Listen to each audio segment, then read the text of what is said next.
The thing is with Khair and Shar, you have to be careful. The book of destiny, one of them in the Quran is referred to as al-Kitab, the mother of books. A mother typically gives birth to what? To children. So it's like every situation you face in life, you have a decision usually. Not all of them, but many of them you have to decide. Maybe to do good or do bad. It's as if every decision you make opens up a new book of destiny based on the choice you made. It's like Allah subhanahu wa ta'ala wrote all the scenarios. He said, oh, if you choose this way, this will happen. If you choose that way, that will happen. The Sahaba used to say, كنا نرى أثر ذنوبنا في خلق أزواجنا وسوء دوابنا. That we used to see the effect of our sins in our conduct, the way our wives would deal with us, and the way our animals would act up, because they didn't have, cars and to run there, and they had animals to deal with. So they were very conscious of that. So typically, you do a sin, you make a bad choice, and the downloads from Allah can be difficult. So if you want to fix your life, if you make the right decisions, perhaps you'd open the right books. There's a Netflix. There was a series I remember watching called Black Mirror. It was so trippy, man. It's the first time this happened to me.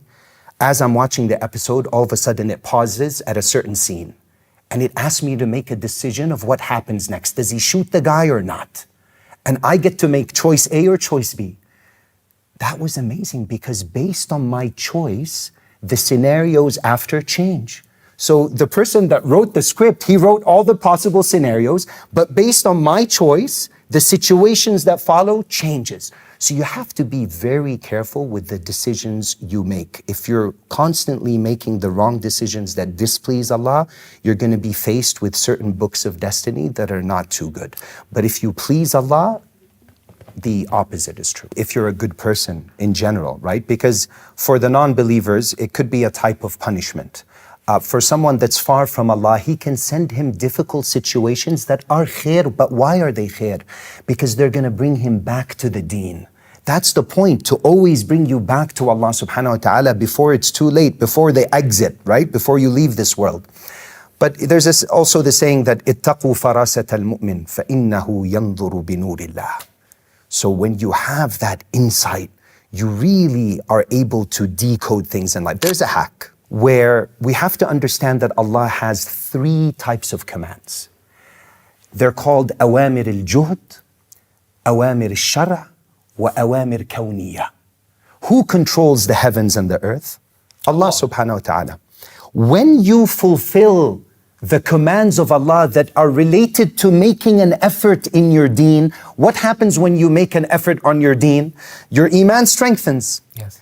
So now you're motivated to stay away from the haram and to obey Allah. So what are you going to fulfill? The commands of the Shari'ah. Dunya imma Musakhkhara wa imma musallata. Dunya is either subjected to you, it's under you're going to have good things happening to you from dunya, it's serving you, or it's going to be set against you. How? If you fulfill the commands of Shari'ah that Allah has on this dunya, Dunya Awamir al-Kawniyah kicks in and it becomes Musakhkhara. It becomes subjected to you. The earth, you walk on it, right? The oceans, they're there to serve you. The skies, the sun, the moon. Yes. But the minute you begin to fall short on the commands of Allah, what happens? The dunya becomes musallata. Now that same earth, earthquakes. Yes. The same water, tsunamis, fires. All sorts of bad things can happen. Why? Because we didn't fulfill the deen of Allah subhanahu wa ta'ala. So the commands of the effort, the commands of Shari'ah, and the commands of the universe.